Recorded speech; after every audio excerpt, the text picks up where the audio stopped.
Hey, welcome to episode number 216 of the Canadian Prepper Podcast. We are recording on September the 24th, 2023. My name is Eric, host of the show based in Southern Ontario, hunter, target shooter, ham radio operator, and computer geek. As a first responder, witnessed an over-reliance on emergency services during major events, started a small preparedness company to help people better prepare for at least 72 hours, if not longer. And I'm Jeff. I'm based in Central Ontario. I'm a target shooter, ham radio operator, general overall handyman, and weather nerd. And I'm Brad. I'm in Eastern Ontario, part-time amateur prepper, constantly trying to better myself. My name is Pierre. I'm a tactical beard owner, a t-shirt funny maker guy, government critique, a wannabe prepper, and the reason we mostly hit the explicit button.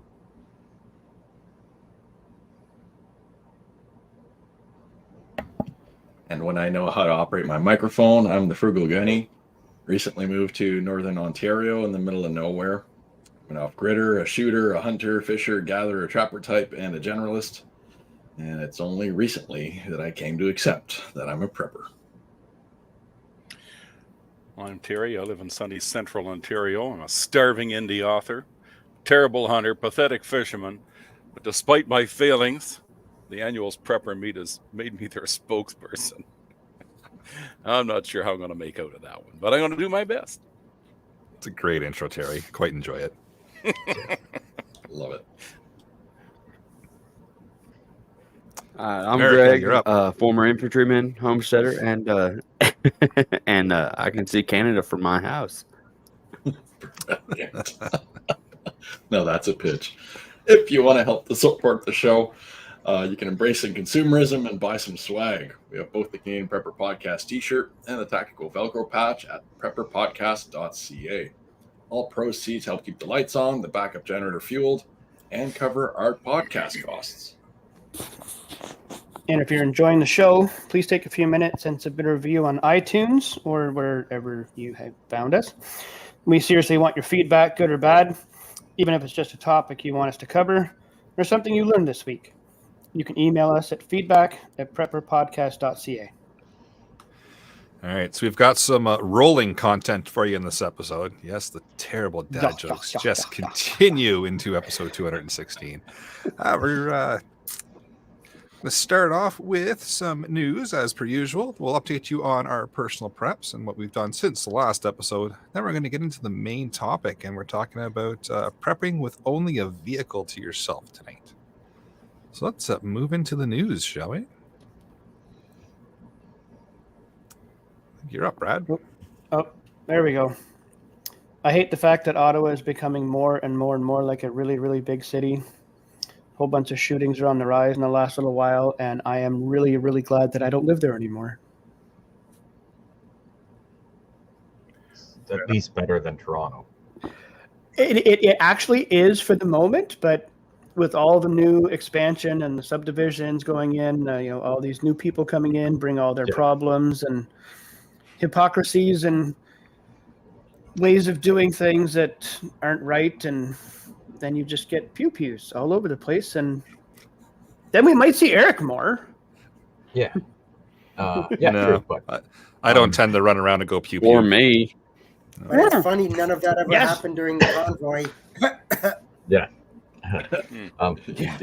Because I actually, as we were talking, as Brad mentioned that, I thought of an article I saw the other day where there were 3 shootings in less than 12 hours, 2 of them on the exact same block within I think 9 hours of each other. Yeah, so it's, I don't know, it's just something weird going on where another one I think it was like 6 or 7 hours after that, and then again Saturday there was some again.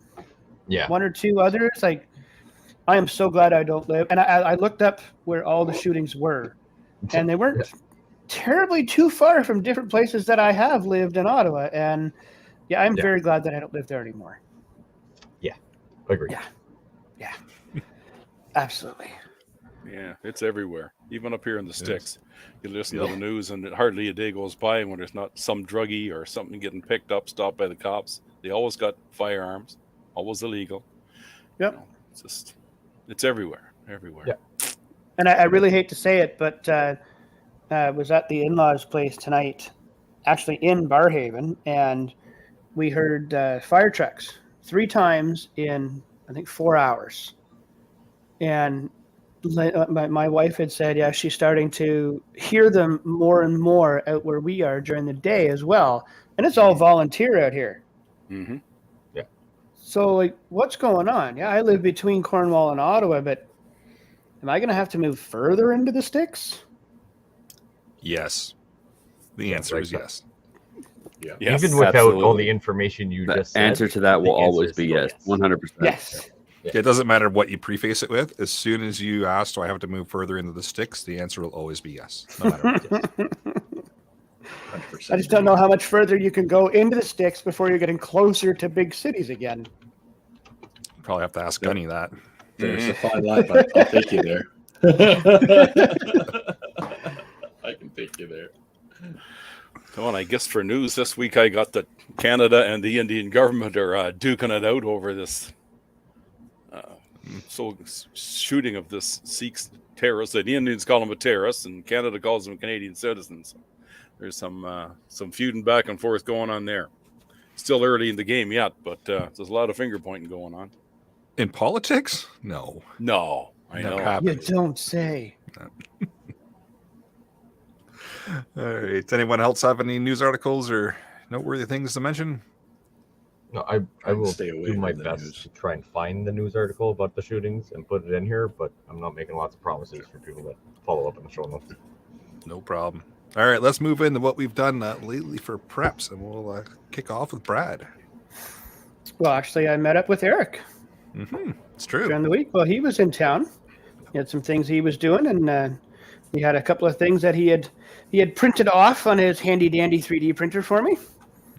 And I actually set one of those up today, Eric, and it works just fine. Excellent. Good to know. Not completely wired, but just temporarily done, and it's going to work nicely. I may actually order a couple more of those later, but that's really good. Excellent. I like it. Yeah, thank you. Did a bit of cleanup in my mudroom, working on prepping my camp trailer for shutdown. Organized a few things in there. Had a little gathering here last night. A bunch of my one of my kids' friends over for his little birthday party, and actually Pierre was here for quite a while with his wife, and we burnt all my extra cardboard waste. And then of course there's always the daily grind of work. Bleh. That's Fair enough. I got the Jenny running.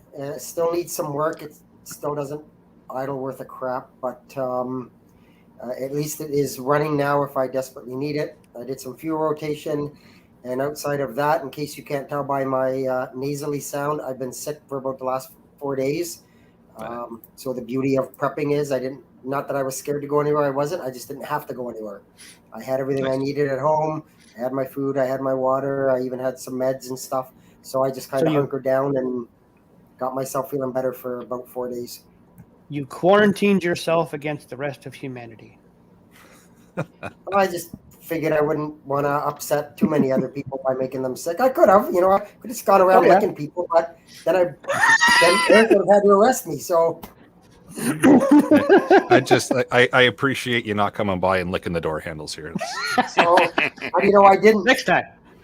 Well, it's usually the windows. I figured he'd flip to door handles when he's sick, right? So The snozberries taste like snozberries. oh boy. Is that the generator that you got cheap there, Jeff, that's running now, or is that a different generator you're talking about? Nope, that's the one I got for cheapy. Nice. Nice. Awesome. I kind of pulled the carb apart and drained the old fuel out of it and cleaned the carb as best I could, but I think there's still probably some leftover varnish or something in there, and it's sticking one of the needle valves. So I'll go back in when I feel better and work at it. It'll run right now, so I'm not in a hurry to do it. But yeah, nice. Well, it's good you got it up and running. Yeah, good job. Very nice. Very nice. Yeah, for myself, I was running all over the place for work, and somehow ended up in Brad and Gunny's backyard, and was able to stop by, have a quick coffee, say hello. get those 3D printed items off to Brad. And yeah, it was nice to be able to. It's always good to be able to shake a hand, have a coffee, and say hello. Right? Absolutely. There's the one side of it, meeting every Sunday on a screen, but meeting face to face is always good. So it's nice to be able to spend some time and chat. Yeah, absolutely. And beyond that, it was work, and more work, and a lot of driving this week. My God, I put a lot of kilometers on. Oof. Felt like Brad. Yes. Yes. So I was unfortunately not invited to the little powwow of meeting close to the Ottawa area. Yeah. You just couldn't show up. Yeah, well, you were don't invited. say you weren't invited. You made excuses. It's true. Brad messaged saying, "Hey, I might be meeting up with Eric because I never." I wasn't invited. But I ended up being in La Belle Province those 2 days, so it was unfortunate we couldn't meet up while I was working. So we're slowly packing up the house, trying to figure out what can we do without for the next 40 days, and get it packed up, everything out of the way. And as we're doing that, I'm finding a bunch of things that I'm like, oh, that'll be good for when the truck shows up, or we can do something. And then you didn't know you had them, or you forgot about them, and now you find your tickle trunk, and then the packing goes on the wayside, and now you got a bunch of new toys. I'm trying to figure that, and then trying to figure out the best way to start rotating through some of the stock just to make the move a little bit easier. And maybe do we just stock up a little bit of cash, and then once we get in and get settled up, go do the resupply instead of buying everything now, and crossing our fingers that everything will be good there, because nobody wants to move 100 cans of soup. So if you can, Speak for yourself. avoid all that. But if you can avoid that, right? I would move 100 cans of soup from the grocery store to my pantry. Yeah, but packing it from your pantry into a box, putting it in your truck or a trailer, and then getting friends to help you, So okay. Trying to weigh out those options of, do we want to consume and use up some of the stuff we normally have, stocked and we tend to rotate? Do we want to use a little bit of that to make the move a little bit easier? And, take that a little bit of extra money, have the $400 or $500 to replace it all. Once we get settled in, go do those runs at those stores and, do that. So, we're weighing out those options because, yeah, it sucks. Fair enough. Spoiler alert, I might be back in your area mid-October. Just saying.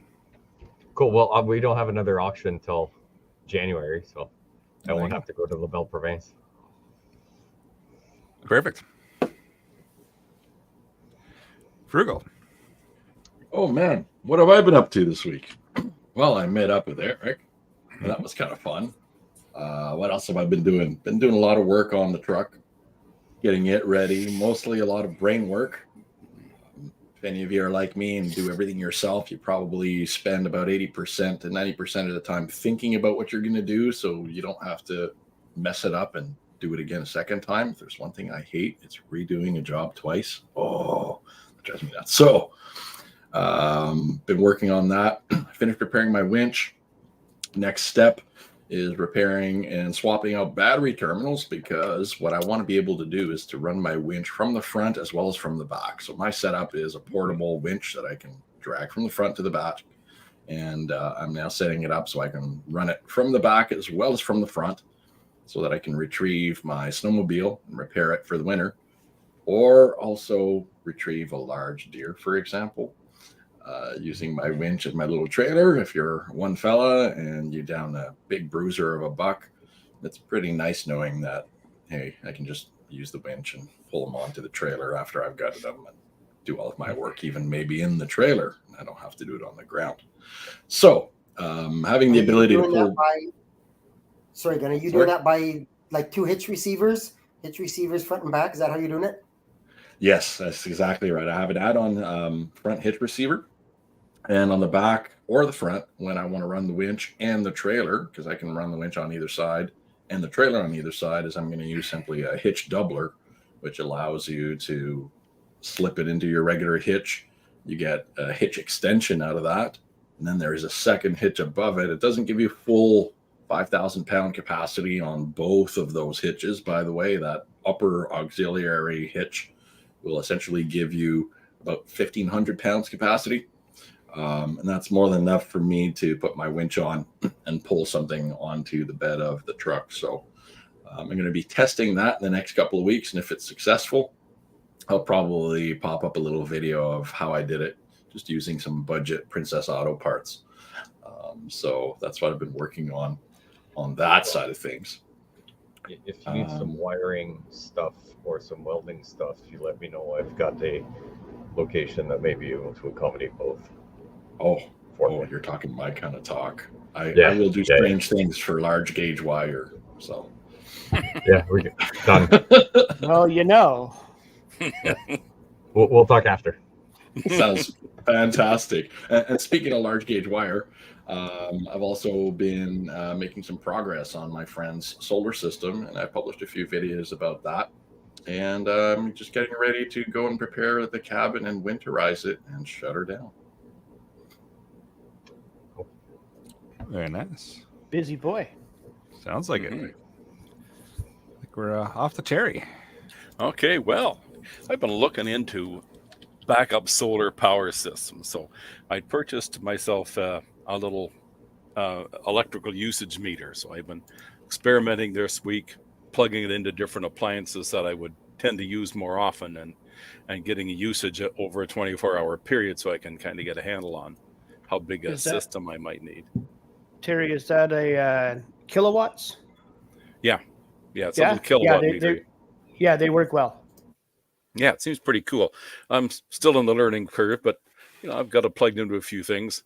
Overnight, I had it plugged into I got a little travel trailer, so I plugged it into that with a fridge running to see, just how much that thing's going to burn in a 24-hour period. Because I'd like to have a portable system you can move from the house to the trailer and back and forth. Because I just thought that's the way I'd like to go with it.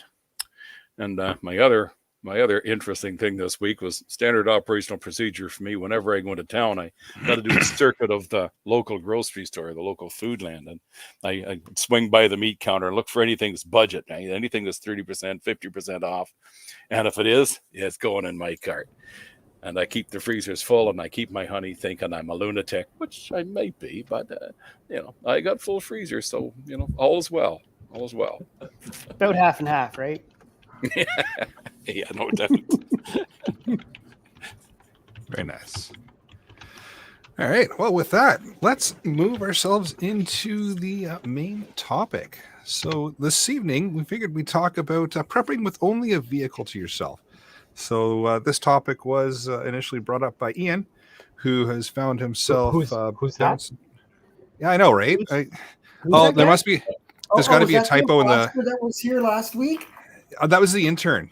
Yeah. Oh, the intern. Okay, yeah. Yeah. Okay. Yeah, we decided not to show up this evening. So, you mentioned that you wanted to talk about this. He had a whole slew of things to talk about, and the fact that, he just spent, 6 or 7 or 8 months with just a vehicle here in Ontario, and thought that he'd be our subject matter expert this evening, and then announced after we got everything all set up that, I'm not coming. So you can see what he thinks about all the listeners and us having content for this evening. So take that for whatever you'd like. Before we actually go on with it, maybe we should also allow Greg to mention what he says, as you can see from the chat. I don't know. Do we want to? I was just going to let y'all run with it. I was like, I've been pretty busy at the house. I got the fence up for the horse, got all that wired up, running solar on it, working on her running right now. Went and picked up a little 4-wheel drive ATV, little Kawasaki. So been using it all day. Got it for a steal, and it's definitely earned its keep just today for what I got into it. So But very happy. Tore down a chicken coop. So there's that. Very nice. I'm not going into that question.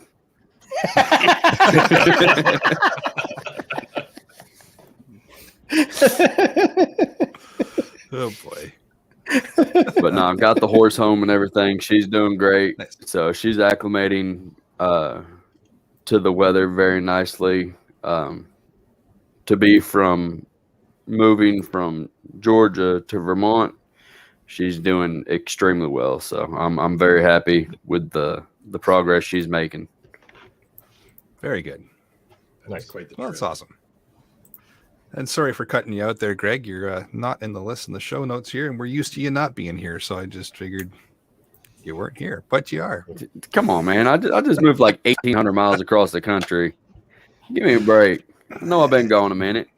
I'm back Fine, now. fine. I'm back. All right. Okay. That's all right. We'll remember you for next week. How about that? All right. All right. So now, did I miss anybody? Is there anybody else on the list that I haven't got? No. Yeah. Everybody else. Okay. Perfect. So, main topic time. So, like I said, we are moving into prepping with only a vehicle to yourself. Our intern Ian, who wanted to list this episode as his main talking point, like I said, decided to not show up this evening after getting it all set up. So here we are without Ian, but we're used to it, so it's fine. Yeah. Lots of love. Oh yeah, of course. But I'll open it up to the panel. We can just discuss kind of what you would do if all you had was a vehicle to yourself, and we'll just open her up. Whoever wants to start talking, go for it. Well, I guess I'm at the top of the list, so just a few small things. I obviously, if it's only your vehicle, you need to keep an extra supply of fuel. You never know when you may need some extra fuel. I always carry in my truck. I have a toolbox in the back, and I always carry. I've got booster cables. I got a whole whack of miscellaneous tools. I've got an extra bottle jack. I've got a tow rope, booster cables, lock de-icer. I've even got a set of they're the magnetic lights you can buy for towing a trailer that maybe the lights quit working. You just plop them on with a magnet, plug it in through your trailer hitch receiver, and I've even got one of those in my my pack. I've got a small air compressor, and I think that's pretty well what I've got in there. I mean, obviously in the truck I've got a couple bottles of water, and I've got some snacks and stuff like that. But I'm thinking more, if you're in your vehicle for that long, you may end up needing, tools. Like I say, tools. Small bottle jack. You got to change a flat tire. You got to have somebody else change a flat tire. It's a lot better than digging out a jack from inside the vehicle somewhere. So yeah, and I'll just add to that even before I would consider buying a bottle jack and using the jack that comes with the vehicle is go to Princess Auto, Canadian Tire, and buying a breaker bar with the proper socket that fits your vehicle. Because getting a good bottle jack so you don't have to fight as much with the jack is really nice. But like, I have a truck where my tires are torqued to 140 pounds, and they give you a bar about this big, and I'm like, it's not so bad. Well, it's not so bad. Like if you're in town, you parked your vehicle, you're doing whatever, and you're next to a curb, like you figure out which way to do it, and you can use the curb, like put the breaker bar on the curb, and then you either drive forward, backward. You can crack the nuts that way. But like on the side of the highway, like getting a good 24-inch breaker bar, ratchet, whichever one you want, and at least small piece of steel pipe fits over the other bar that comes with it and gives you more. Yeah, something to break the nuts. If you haven't had your tires rotated in a while, or it's that time of year where just the rust is settled, that's always at the top of my list. That's the first thing I do, and then I replace the jack. It doesn't cost much, and it will save you a giant headache than trying to do those little T-bars or whatever, depending on the vehicle you had. When was it the last time you had the tires off? It sucks way more to use the jack that comes with the vehicle, but it's going to suck a lot more if you can't even crack the nut. I have to agree 100% with Pierre. If there's one thing that's worth it for every vehicle you have, you buy a single Johnson bar. It doesn't have to be a snap-on tool. No. You can go to Princess Auto, get yourself a Johnson bar, is what it's called, or a breaker bar. The half-inch socket. Get a single deep socket for your size of wheel nut. And with that, you're guaranteed you're going to be able to break that nut in pretty much every circumstance, unless you let King Kong tighten your wheel nuts. Yeah, and I mean, if you want to So be, one thing I do in my truck. Go ahead, Pierre. My bad. okay, no, so yes, get the one for yours. Rule of thumb: if you get a 17, a 19, a 21, and a 22, you'll pretty much be able to assist anybody on the side of the road with that. So if you get those 4 or 5 sockets, those are pretty much everything that'll do everything other than maybe transport trucks. Just a thought: if you've got a little bit of money and you want to be a non-douchey person, and you can help someone on the side of the road, having those sockets will pretty much get you by for taking anything off. But at bare minimum, get the one for yours. Are you still working on being a non-douchey person this week, or have you gone back to regular operations? Did you hear that in my fucking preps? Just wanted to make sure. Just wanted to make sure. Clearly, you've gone back to being a douchey person. Perfect. Welcome back. Thank you.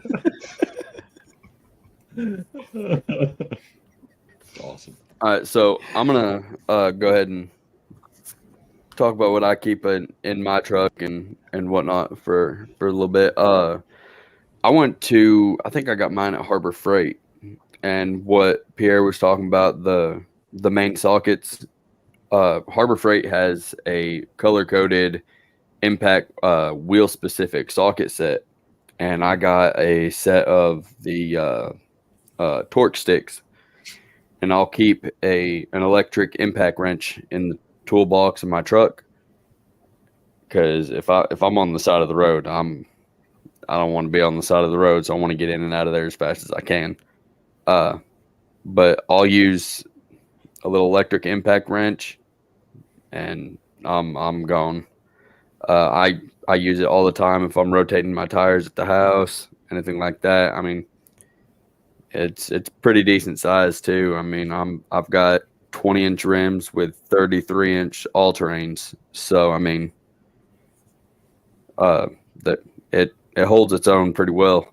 Another thing I kept in the truck, my kit for moving from Georgia to Vermont, is I did keep a supply of water, but I used the I think mine was Clean Canteen single wall water bottle. Kept my little camp stove in the truck in case anything happened. I can collect, boil, and drink all out of the same container. Of course, my average kit that I always keep in my truck. I might sound a little crazy when I say this, but y'all already know I had my rifle in my truck, my sidearm, ammunition, which is usually at least one combat load, one combat load, and I think I was carrying the Beretta, so I had I think 1 or 2 mags of 9mm hollow points. So that, and I can't remember what the little 4-way tool for your like public faucets. Yes. I can't remember the damn name of it for some reason. Silox. Mel said can't. Wilcox. Yes. Cool. Cool. Yeah. So I got one of those in my kit. Mel said can opener. That's what the Beretta's for. But who invited my this guy long again? distance hole punch. But no, other than that, I mean, for 300 rounds, that's cute. Darius said 300 rounds for those not familiar with standard combat load. But I kept spark plugs, extra oil, an extra oil filter just in case, road debris bounces up, punches a hole in your oil filter, stuff like that. Just pretty much anything that could go wrong, besides like major malfunctions, but like routine maintenance stuff.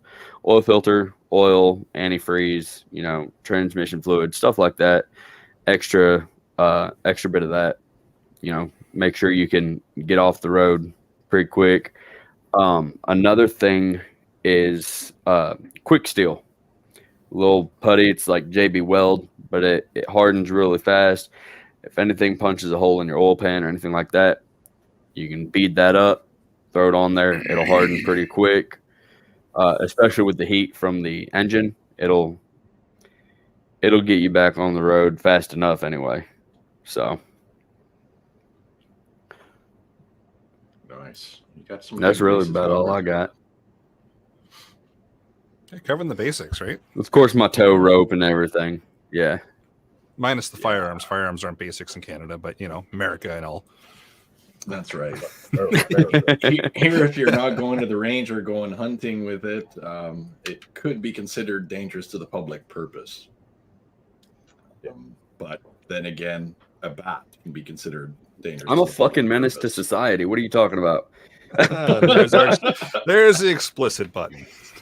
Sweet. Took you this long to hit it? Pierre has been a good boy tonight. Yeah. Yeah, but Greg's also here. 31 minutes. That's not bad. It's not bad. Yeah. Well, I'm feeling like maybe I've gone a bit overboard with my vehicle preps now. Come on. No. Well, Eric got to see what my setup looks like a little bit. Okay, And, I was about to say, I was like, you saw his truck, right? Because we saw it when we went out to help salvage everything from there, and I was like, what do you have in your fucking cabin? Like, everything's in here. I was thinking the same thing. Yep. I was thinking he just hadn't unpacked from packing up the cabin. But so I have to admit, with a lot of laughter here, that the last 3 years I've bounced around so much.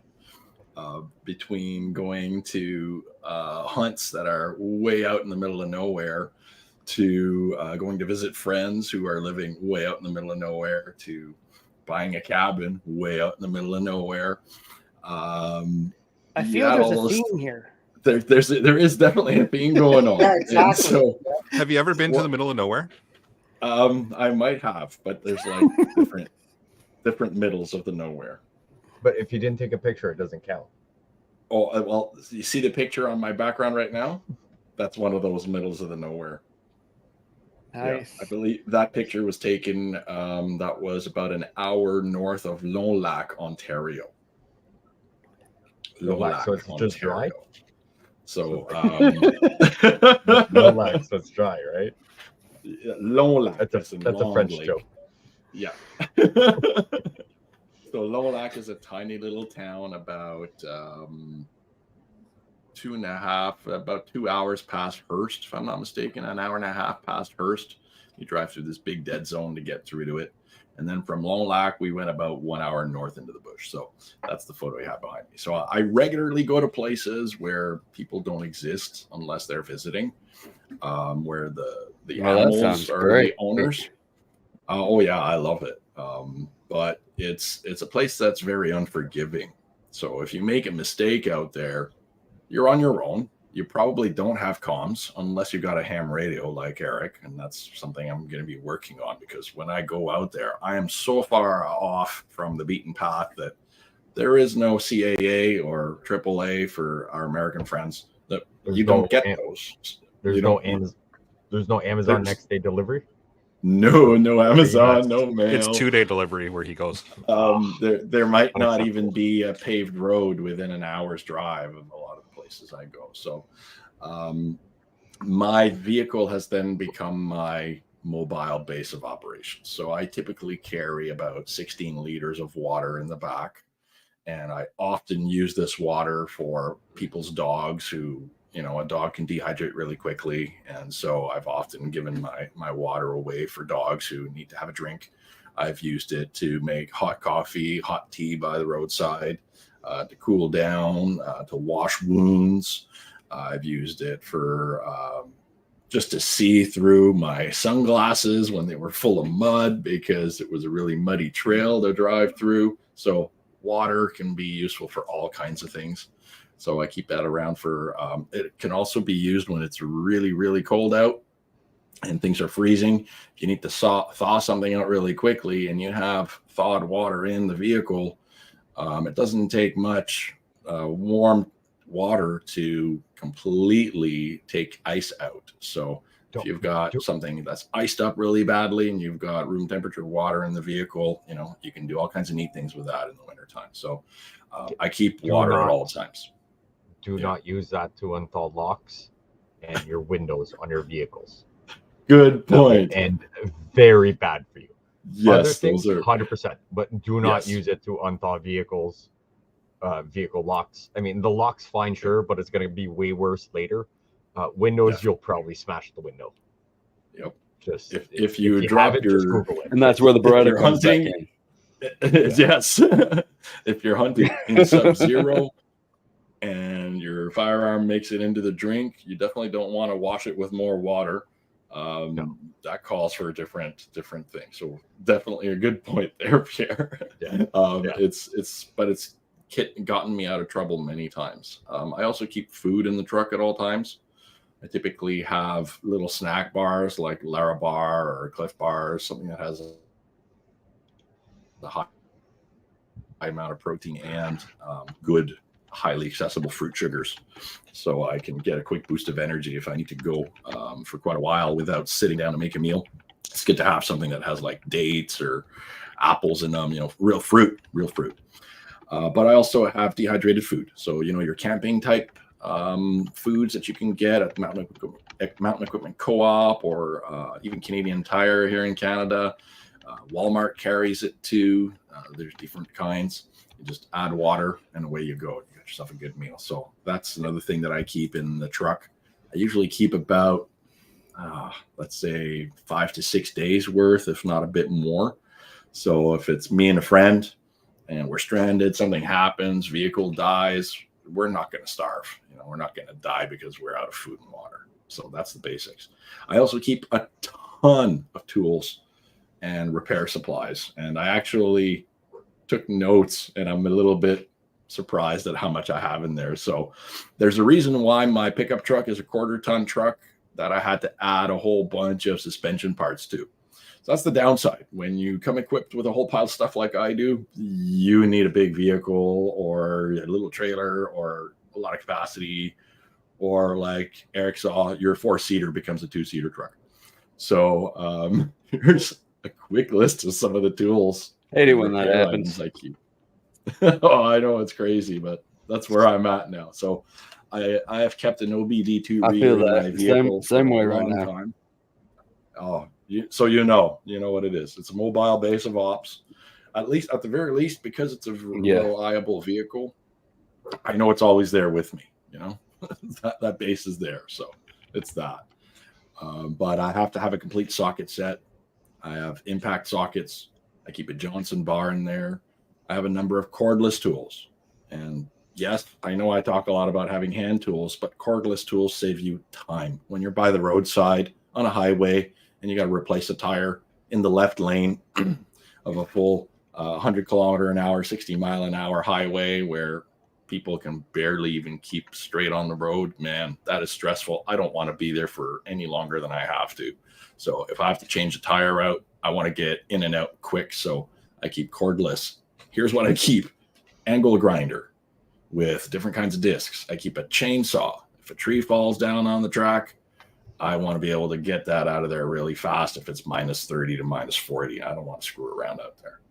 I keep a cordless 1/2 inch impact, and I keep a 3/8 inch cordless ratchet with impact bits. I got a little propane torch, a whole pile of little hand tools like channel locks, screwdrivers.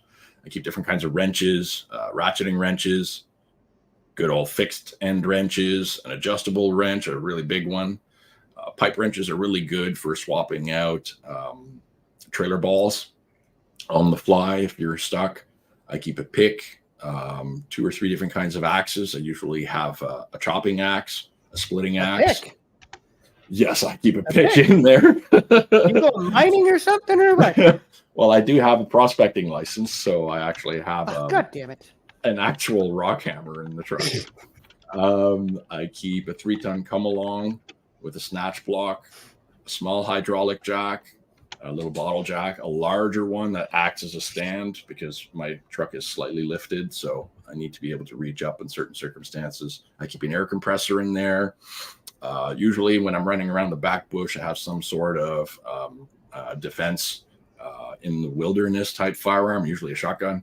So that means I also keep firearm maintenance tools in the truck, because if you ever take the drink with the thing, it's really nice to be able to clean it out and get back to business. Usually have oil, rags, all kinds of zip ties. Mechanics wire will save you more times than you realize. Just go buy a roll. If you've got a vehicle, just go buy a roll, put it in the back of your car. It will put up a muffler. It will hang up broken parts so that you can get home without them rattling everywhere. A Mechanics radiator. wires, awesome stuff. Radiator, there you go. Here come the stories, right? Yeah, Mechanics wire will save you. You could I mean, the roll comes in what, like 200-300 feet of it, right?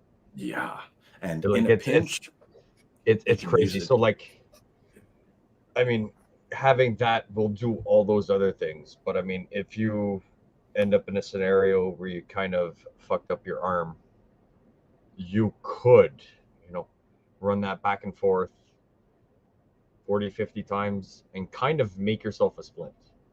totally. Would not be ideal, would be really crappy to do, but it does serve a giant dual purpose. Yeah. And even if you use a whole thing, like you pull up on an accident, something happens when you're with someone, and you got to mobilize their leg. Okay, well, like, deal with it. You've got them somewhere safe. You can get it. You've got some side cutters. You could go back, fold it back and forth, back and forth, back and forth, a whole bunch. Absolutely. Let's just say for some reason you're at a place that doesn't have sticks, right? Like, you could use it for that. Wouldn't be ideal. Would be very time consuming for it. But I mean, if it's all you've got, like, you could make yourself a finger splint. Yep. You could use that for first aid. Obviously, whenever you get anywhere, just be like, yeah, that's a mechanics wire that's been in the truck and rusty as shit. Like, you might want to give them a few shots for everything. But it could be something where you're just not in a scenario where you have resources that can get something to prevent someone's arm from moving because it's very bad. But it's like, all right, let's figure out how this is: a finger, a thumb, toe, leg, calf, whatever. Like I said, wouldn't be ideal, little time consuming, but because like, load up a bunch of mechanics wire next to each other and tape it to your leg, it's going to be, you can still bend it, but it's not going to be easy if you go enough time. When I was a combat engineer, I used to keep a little spool of it wound up in the belt loop of my Gerber multi-tool. So if I was in the middle of the bush and I needed to stitch together two sticks to make a longer stick, for example, I have seen fixes with mechanics wire that become permanent because it just works. And so why go through the trouble to take it apart, repair it if it's still working? But that could be your third hand if you're by yourself. That's absolutely right. It will put up structures. You can make traps with it.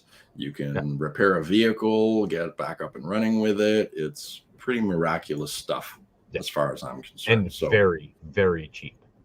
And super cheap. So you should all have one. I keep mine to keep it from rusting into a pile of nothing.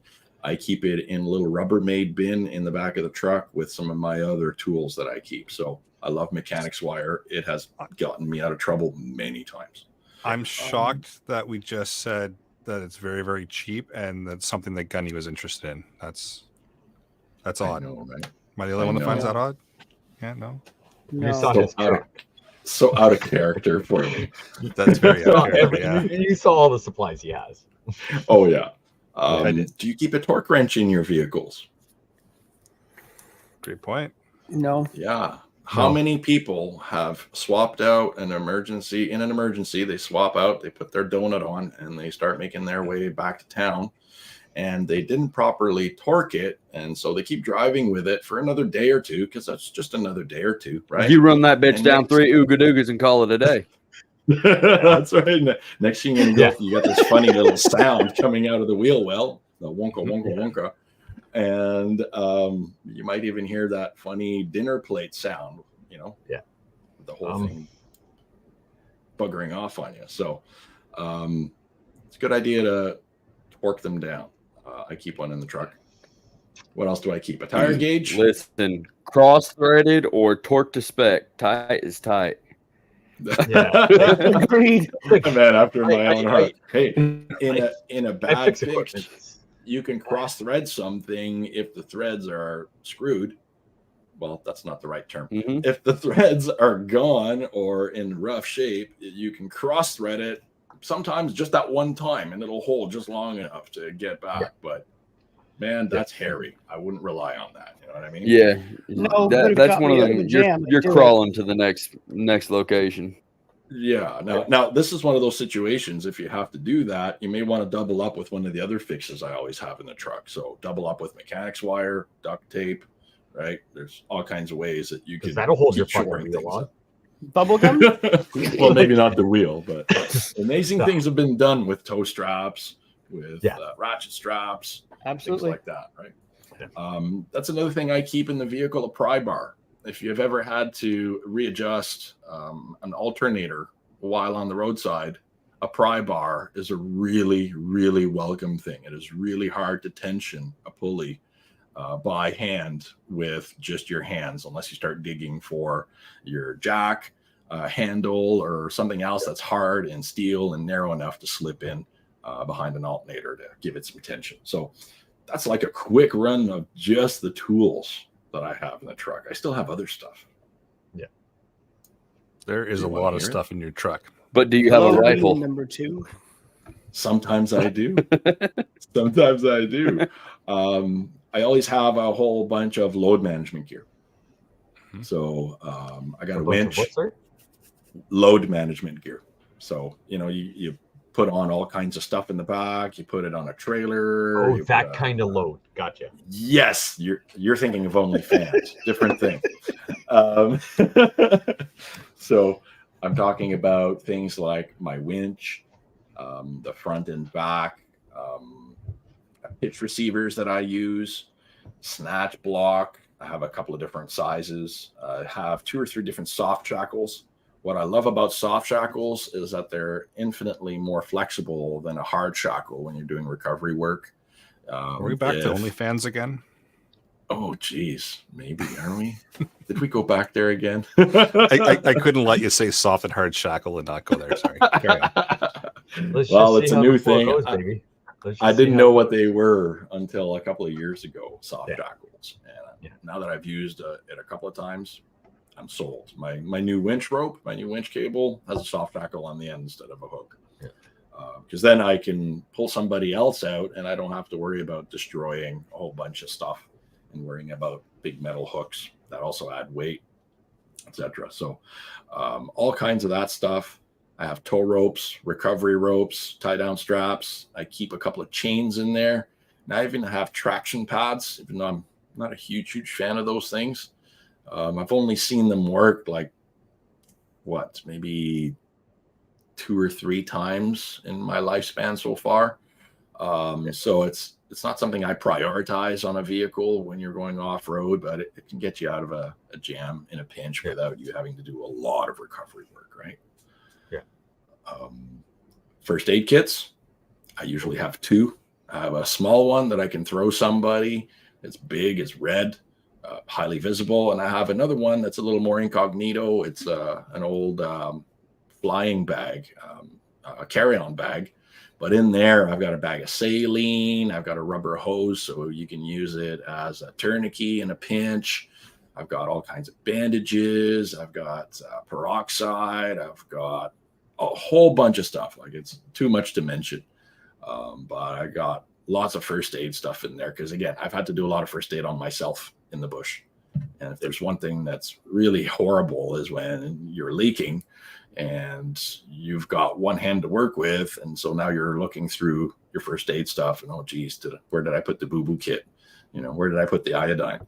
So I usually have a lot of first aid stuff in the vehicle. I keep a bug net and bug juice during the summertime. During the wintertime, there's a toque and socks. And there's always a spare change of clothes in a dry bag. Finally, now and then, I've got some SHTF kind of gear. So we're talking about go bags. I don't have a single one go bag. As you can see, when you've got a go truck, it's kind of hard to just... Multiple go bags in your go truck. There are multiple go bags in my go truck. Is that like the go gadget truck? Somewhat like it. There's something in every crevice. Yeah. I've got a general go bag, which contains a little bit of food, an MSR pocket rocket with the little isobutane.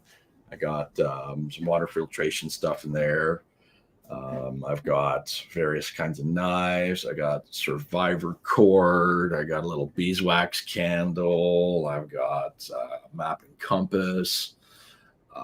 Depending on when I'm in and out of the vehicle, there's usually a kukri in there with me somewhere. They're more reliable than a hatchet for different things. Hatchet's kind of a one trick pony. It can do a lot, but I find I can do a little bit more with a kukri. Usually It have will multiple. It will cut carrots very nicely. Yes, we can definitely attest to that.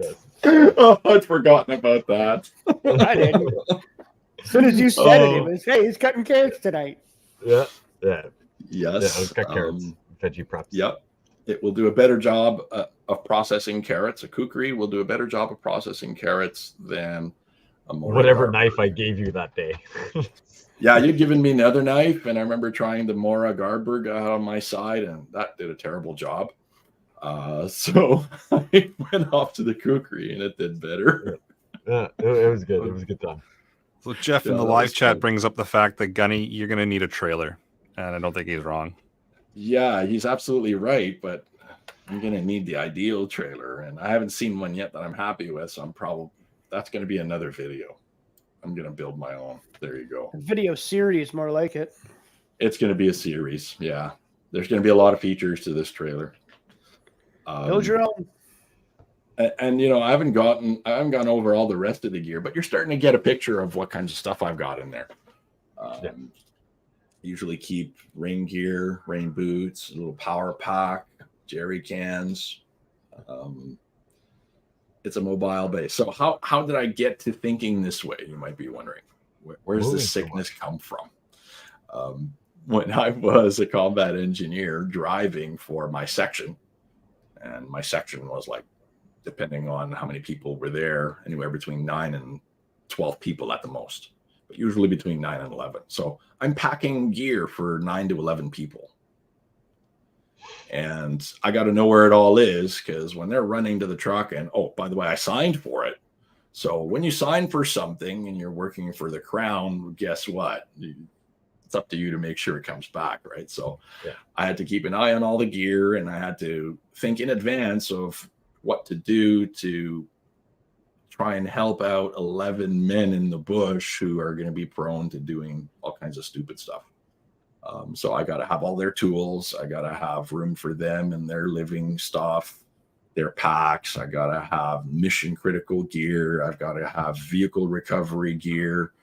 And then there's, of course, mission gear, right? So all of those things I had to always be concerned with. And you know what? Old habits die hard. You can take me out of the uniform, and that was a long time ago, but I still have the same attitude too. Okay, I'm out there on my own. There's nobody coming to help me. It's just me. How do I get myself out? And that was my approach. Prepare up front, load up the truck, build it up, make sure it's reliable. Try to make sure you keep it rubber side down. What else can I say? And be ready to use them limber feeds if that all fails. Yes. Have good boots. Now, there is a downside to living like this. The other day, I wanted to show Eric my 2 bow fangs. You beat me to it. Yeah, I couldn't find them. They were buried, right? So the more stuff you carry, the more onus you have to lay it out in such a fashion that it's more usable, right? So that's the more stuff you carry, the more organized you need to be. Absolutely. And if, like myself, you've run around for the last year everywhere, you're going to be a little bit disorganized. Things get misplaced. So the best thing I can tell you is that you want to keep your vehicle organized. You want to regularly go through it. It's really easy to forget what you have in the vehicle. It is. It is, right? I mean, just any of you know, right? You find that one thing in the back of the trunk, or that science experiment you've got growing in the bottom of the seat there under the seat. These things happen, right? So that's the one challenge of working in this way. You can't find stuff sometimes. It's hard on the vehicle too. Remember, I'm doing this out of a little Toyota Tacoma, which is a quarter-ton truck. And you've got an extra, what, 600 to 800 pounds in it all the time. Oh yeah, I've always got a payload. Always. So like, it affects gas mileage if you're looking to best bang for your buck for how far you can get. Obviously, I'm not saying you should cut anything down, but it's just one of those things where you can, you got to take it into consideration. Absolutely. You want to go to Costco and fill up the truck. That's only $20 worth of supplies. If your truck is full, like there's a give and take with it. Like you got to be careful. Like, yes, you want all these stuff. Like, yes, you want. I'm sure you could pack another 2 trucks full of stuff that you're like, I always want on you, but you got to figure out, okay, you got to draw the line somewhere. Yeah. Well, what's the most likely scenario for you? Plan for that. You bet. Zombie apocalypse. Hurricanes in December in gunfight. That's right. Now the funny thing is everything I just listed to you here kind of evolved.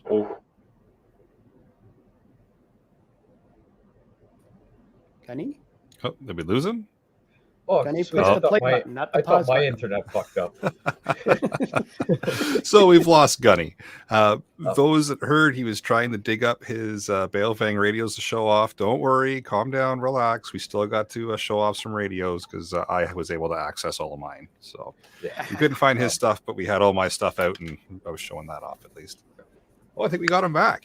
Hey, where did I drop off? We were talking to fill some of the time. I was mentioning the fact that, don't worry, we were still able to show off some radios when you and I met up because we couldn't find your radios in your truck, but we certainly found mine in mine. So that's absolutely right.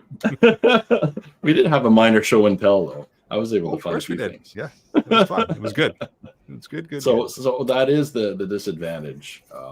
It's going to put more wear and tear on your vehicle. It's going to mean it's going to be a challenge in terms of finding things. And I got one more for y'all.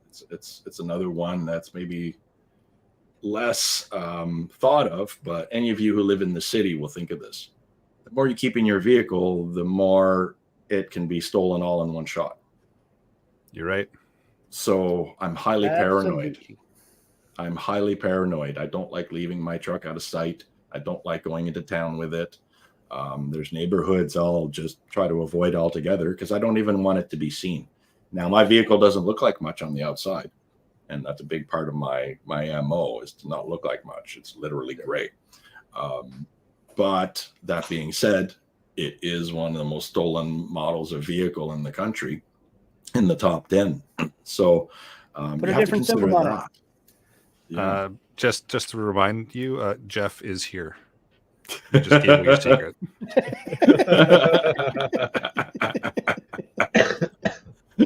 So I'm now working with this concept of, okay, I'm closer to the city these days, and I'm now wanting to lighten the load up a little bit so that I feel a little less uneasy being in the city.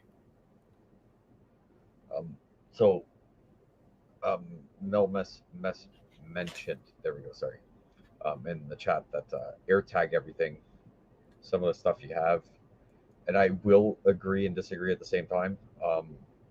The only reason I will disagree is like, okay, I don't have an iPhone, so if someone puts an AirTag on my vehicle, they'll get away with it. But if you do have an iPhone, I have heard people we know that have gone places and like they're, in town somewhere, they're out having supper, this, that.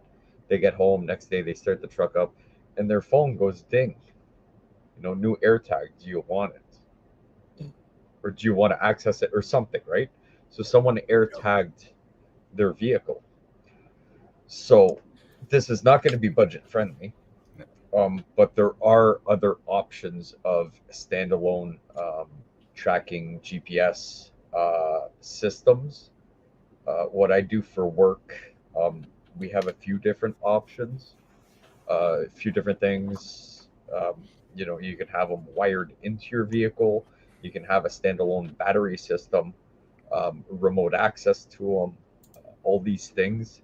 If that's a thing you are worried about, AirTag is a very cheap alternative. But I have heard that after a certain time, if you have an iPhone, they'll just say, like, you're in the middle of nowhere, you're the only vehicle, you're the only thing around, and all of a sudden it says, like, hey, do you want to pair with this thing because it's close to you? So now you got to think about it. Well, how long has that been on my vehicle? Where have I been since that has been on my vehicle? Now you're building a pattern. Yeah, to save us from scrolling off into another tech episode, that was a security thing that was built into iOS shortly after they released the AirTags. For that exact reason, creepy people were doing creepy things with the AirTags, and there was no way for anybody else to know the AirTags are around. So they built that into a software update to alert you that, hey, FYI, there's an AirTag around here that you don't know about. Do you want to know about it? Yeah, that's why that's there. But and your Bluetooth has to be on for all that to work too, right? Correct. So what I would probably end up doing is making my own homegrown solution, mostly out of a lack of trust. By just going where there's no people. Hold on. A prepper that has a lack of trust? Well, what is going on tonight? A commercial device can be hacked, right? So I'll probably make my own and achieve security through obscurity. And do it that way. But the other way would be to not have all that stuff. So that's one of the give and takes of being a prepper. Do you keep a lot of gear on hand? Do you have only a minimal amount? And again, it's going to vary on your situation. I don't spend a lot of time in the city, just a little bit now and then. I spend most of my time in the bush. So I model my approach based on where I spend the most amount of time. And I think that's what makes sense for everybody, right? Model your vehicle approach to what you're going to do, I think makes the most sense. Yeah. So I agree. You got anything else? Just keeping in mind of the time here, I think Terry's got a few points he wanted to get in. What can I say to Top Gunny? I feel inadequate. Yeah. You got lots, bud. I feel totally inadequate. No, but I'm like extreme, Oh, yeah. That's okay. Oh, hey, I got stuff in there too, like axes and saws and so on. But, and I always keep my go bag. And this time of year, I was throwing some sleeping bags and a few extra goodies. But, yeah, my poor little F-150, I'm afraid it would fall apart carrying that there load you got. I don't know how you do it in like Tacoma. It's jammed in there, bud. Strategic placement of equipment. It must be. But that's also why he doesn't have a Ford. Yes. Here we go. I was just going to say that's the reason I don't have to carry all those extra tools with me. It's because I've got a Ford and it don't break down. Volley back. Now on the upside, I've almost never had to do a repair on my own truck. That's why I bought the Taco. I wanted something that would be reliable in my life, and so that was the route I took. But I still carry the OBD2 reader, and that was a habit from my Ford days. I've had a few bad runs. My last truck before that was a GMC Sierra, and that was a good year. That was a 2000, and it lasted a long, long time. But I have to admit that having the right vehicle to be reliable enough that you would feel comfortable to leave your stuff in it and operate, out of it, I don't know. That's a whole other discussion, I think. I think we just identified another episode where we just bash each other's make and model of vehicle, because clearly all of us are going to say that our vehicle is the best. Yeah. Listen, this bow tie till I die. That's just how it's going to be. But I do want to point something out. So, Gunny, you've got a Taco. You're a Yoda guy. Yep. Terry, you've got a Ford. I'm a bow tie guy. When I graduated automotive technology, I went to work for Chevrolet. Nice. I was a technician for them out in Chattanooga. I've had a lot of different vehicles, but my main area of expertise is going to be a bow tie, GMC, Chevy, you know.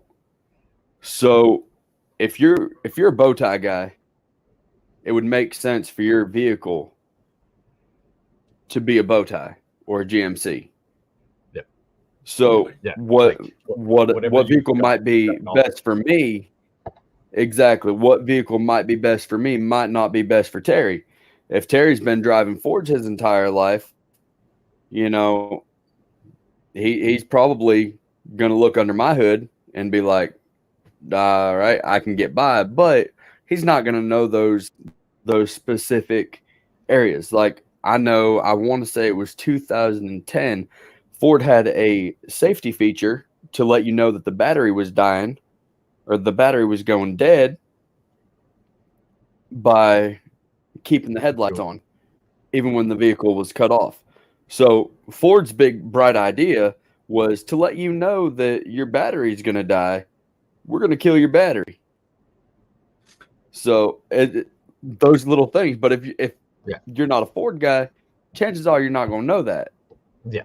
You know. Yeah, it's so it's figure out what you know. Like, stick with what you know. Whether we can trash talk all whatever trucks you want to talk about, but I mean, I grew up GM. We've got a Chevy right now. You grew up Ford. Terry could take his truck down the road and just be like, I hear this noise starting, and that's going to be this problem in 6 months from now, where you and me would never pick up on it, and vice versa. So, like, go with what you know, or deal with it and start new and start learning a whole new truck because that's the truck you want. But yeah, it's just like I know, exactly, like Toyotas. I know their trucks. The rockers are really bad about rusting out. So Toyotas stress me out. I love Toyotas. But up north, they stress me out. They stress me out because I know the trucks, the frames are usually pretty bad about rusting, and the rocker panels are really bad about rusting. Which so I can weld in a rocker panel. I can fix a frame unless as long as I got something to weld to. Yeah, and that's normally just like we're going way off topic, but that's just mostly all imports because they were not designed for weather where we get crazy cold weather, assault on the roads and all that stuff. So that they're very substance. The Hondas, Toyotas, Hyundais, all those things, fantastic everything. But their giant downfall is the body rest out way more than North American made vehicles. I would say this about vehicles. If this is something one is considering doing, it might be a good idea to start by doing the research on what's the ideal, reliable platform for you to start with. I started with a blank slate. I had no idea which route I was going to go. The reason I went with the Taco is because this is basically a truck that has won wars.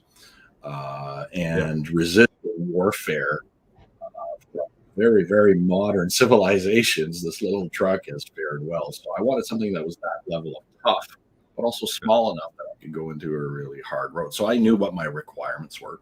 And then what I did is I went to carcomplaints.com. And I have no affiliation with that website. I have none at all. I can just tell you that site has allowed me to filter down the list of potential vehicles very quickly. To me, a vehicle is something, and please everybody keep this in mind. I don't get emotional about vehicles or too attached because they are assets that drop in value very quickly, right? You buy a brand new truck, drive it off the lot, it just lost 30 to 50% of its value. So I don't get emotional or attached to them. I just want the thing to do what it's supposed to when it's supposed to. So you lose that asset, but the cool factor goes up. Oh, sure, right? You can get that cool factor, but me cool in the bush means I'm alive and I got back. So if it looks pretty, secondary to me, right? So again, know what your requirements are, go do some research, narrow it down to a list of good vehicles so you don't have to spend days and days and days searching. And that's how I went about it. But everybody's approach is different. I've seen people do the vehicle as a home base with a station wagon. Yep. It's doable. I think we're going to have to do an episode on different makes and models because now we're starting to get questions. I saw that now in my head. I was like, we're not having this discussion tonight. So I was like, we're not going to go down. We're not going down this rabbit hole this episode. Yep. So Brandon's asking what our take is on the Ford Excursion. You know what? We'll get there. We're going to do an episode on vehicles, but we cut Terry off. So let's let Terry finish because I got a very small to add to what everybody has said because I agree with everything on here. Small things to add, and then we'll wrap her up. I'm not going to say nothing. What more can I say right now? That's good. That's good. It's good to pick on my poor Ford. But I'll save my comments for the next show when we're going to talk about vehicles, I guess. But anyway, all right, that's all right. All's good. All right. So yes, everything that has been said, tools, food. I have a tacti snack is what I call it. So I've got a 430 cal polymer ammo bin that comes in a crate. I bring it in the house, fill it up with non-perishables. In the summer, I'll keep Gatorade or two. I normally always have water, Gatorade or two, non-perishables, quick sugar snacks. So like chocolate chip cookies that you buy at Costco and all that stuff, granola bars, just food. I didn't plan. I was planning to be home at 5, and I don't get home till 9, and I don't want to stop somewhere and pick up food. I'll grab a few granola bars and like something to keep the sugars up. Yep. So yeah, that's what I do. Take it in from time to time. Okay, well, winter's coming. Okay, take the Gatorade out. I don't care if my Cliff Bar freezes. I'll stick it in an armpit to unthaw it before I eat it, if need be. So booster cables and all that stuff, I 100% agree. Costco, we purchased a booster pack, but it also has a tire inflator on it, USB ports, wireless charger for some reason. But it'll start whatever. So it's good to have booster cables, but if there's no other vehicle to help you boost, one of those things. Have your own. Yeah, exactly. Have your own. So getting into the colder months, you don't want to keep batteries outside. So it's a thing that you should bring in and bring out, start your truck or whatever. When very cold weather does draw a lot on batteries. Only other thing I'll add, so we bought one of those inflatable mattresses that you can put in the backseat of the truck. So you pump it up and it takes that weird void between the front seat and back seats. So if we're traveling as a family, we can kind of get comfy, or at least, our truck, you have a full front seat, bench seat, but you can get 2 people sleeping in the back, 1 in the front. A good few hours of rest can make a world of difference on how miserable or not miserable you're going to be on top of all that. Agreed. And for the very hot times where you got to pull over, your vehicle broke down, it's going to be a few hours, you're getting some snooze, and nobody wants to sit in the vehicle with the windows up. We did purchase those screens or bug nets or whatever that you can put over your door and keep the windows down and not get eaten alive. They are dirt cheap. They take barely any space and keep 2 windows down, get some airflow in there. Can make a world of difference between being completely miserable and hot or getting eaten alive by mosquitoes, flies, wasps, whatever. They slide over your door, put the window down, put it over your door, close the door, no bugs get in. Can make a giant difference, and they're pennies on the dollar compared to being comfortable in those very hot days. So this is what I carry for a little. It's a booster pack. I got it it's a Motor Master, so I got it from Canadian Tire. Yeah. And it's got, like Pierre says, it's got a set of booster cables on it. It's got USB plugins. It's got a flashlight. A flashlight, all that stuff that I need. The only thing it doesn't have is a compressor, but I have one. I can confirm it will start a V8, no problem. Yep. So it's handy to have. I keep it Your in my V8 or somebody else's? mine. Yeah, But that which was my is all own that fault. matters. At that point, that's all that matters. Because if Yeah. there's another vehicle, you'll probably use your booster cables. But yeah, that small stuff. And then so to add on top of all the first aid stuff, I normally have a little Tupperware containers. As much as I hate going to the dollar store and buying those Tylenol, Advil things for $2-3 where you only get a few pills, I will definitely buy a few of those, and then I will add your Tylenol, Imodium, Midol. yeah, all those things, and I have it in a little Tupperware containers. Nothing sucks more than an upset stomach. You got to stop every 20 minutes. You got a lot of tourniquets, but that tourniquet's not going to help that leak.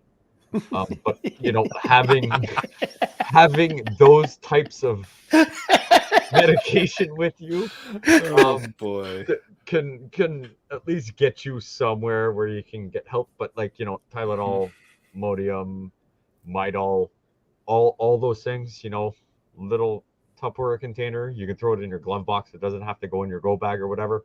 But think worst case scenario where it's 2 hours between bathrooms, something that can help you get to somewhere where you can deal with that or take a rest for a few hours, is one thing that is gravely overlooked, in my opinion, for many people.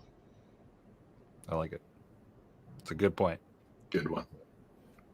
All right. Any other last minute thoughts from any other panelists? Can openers. Can openers are very important. Just fill your car full. So I know Brad didn't mention Long this distance hole punch. Yes, if I could. Yeah. Yes, Pierre. So, yes, when Brad did one of the podcasts or whatever, I asked him if he mentioned his preps, because we took one of those old school can openers because we went camping in my camper, and apparently my can opener wasn't in there, and we needed the can opened. And Brad was like, "Hold on," and he went to his bag and and we got the can open, so it can save pizza night. Yes. You Spaghetti have that night. can open. It was spaghetti Was it night. spaghetti? Okay, it was spaghetti night. spaghetti Yeah, night. we needed a few cans of spaghetti sauce opened up. And I was like, man, I don't want to go anywhere. We've been drinking, and everything. And he's like, hold on. And yeah, it was a pain in the ass to open up those 3 cans. But yeah, that little pocket one that you got to inch your way The through. little military folding one. Those are the best. Yeah, Yep. it saved the day that night because Very nice. nobody had to go anywhere. No accidents with somebody trying to poke it with a knife, and like Yeah. Pierre said, we were drinking, not heavily, but we were drinking, Oh. and then realized, okay, we need food, and oh crap, we don't have a can opener. Well, Pierre didn't have a can opener, and light bulb went on. Oh wait, yeah, I brought that other bag with me, so I went to it, and sure enough, I had one. It's now sitting in Pierre's camper. Very nice. I have since replaced And mine with bought my one stock at the home. dollar store. I bought one at the dollar store, and then we found the one that's from there. So now we have 3 in the fucking camper. I can't think of any better way to end the main section of the podcast than on talking about can openers. It's Lovely. perfect. It's a great segue into the podcast challenge, I think. There we go. Podcast challenge for this evening's episode is review your vehicle preps, update it as you see fit, and if you've only got one can opener, add a second. Get another. I see we're blank for the weather blurb this evening, Jeff. There's. I'm kind of going by the adage. It's the calm before Under the the storm. weather? So. Hey, well done. Jeff was under the weather. Jeff was under the weather. All right. Anyone want to run with deal of the week? Who tossed it in there? I don't know who tossed it in there. Oh, I think that was me. Yes. Well, there we go then. If you are into crimping your own large wire gauge cables at Princess Auto, we have a sale on this week. I lost the price already. There we go. It is normally $79, but it is $15 off. You can buy the tool you need to crimp anything up to 4/0 welding cable. That's serious wire. There you go. Yeah. Nice. Gunny, do you actually have one? Yes, I do. And thanks for asking. Because I have a new video out on that very topic. So go ahead and take a look at my channel, and you'll see there you me using it. Does it stay in your truck all the time? No, but it's currently in the truck because I'm doing some winch wiring work and maybe a few other little tidbits. Oh, well, when you come out this way again, if you remember, throw it back in your truck. I got a couple of wires that I need some crimping. Wunderbar. There you go. Very nice. I've even restocked on terminals, so we're good. Oh, all right then. Got you covered. All right, quick shout out to David, our newest Patreon. Appreciate you helping support the show and keep Dave. lights on and the backup generator fueled. It certainly does help. No, Very nice. Yeah, whatever. All right. So with that, I'll bring episode number 216 of the Canadian Prepper Podcast to an end. You can find the audio podcast on iTunes, Spotify, or of course your favorite podcast app. Please submit a review. It does help other people find us. And we do record these shows live on YouTube, Facebook if we have to. If you want an early peek at the shows, please subscribe to the YouTube channel, Canadian Prepper Podcast, and click the notifications tab. That gives you an alert when we are going live. If for whatever reason you want to reach me, you can reach me at feedback@prepperpodcast.ca, or I am on the Discord. We stream the Facebook because Ian can't go there. Yeah, I was going to say that, but who's this Ian you speak of? Is that the intern we had? No, Intern, he was. isn't it? No, guys, I remember who he is now. He was the Life Straw rep that did an episode with us a little while ago. Oh, yes, yeah, okay. that I guy. still haven't gotten mine. Fucking ass. If anyone wants to reach out, they can do so at batbradcpp@gmail.com, or as Jeff is, I am on the Discord. You can reach me on the Discord app, or you can reach me at crossrifleranch@gmail.com. You can reach me off the wall customizing on all the socialist medias. We are shutting down temporarily due to moving, and that's the first stuff to get packed. Discord, I mean, technically I'm on there, but I don't check it.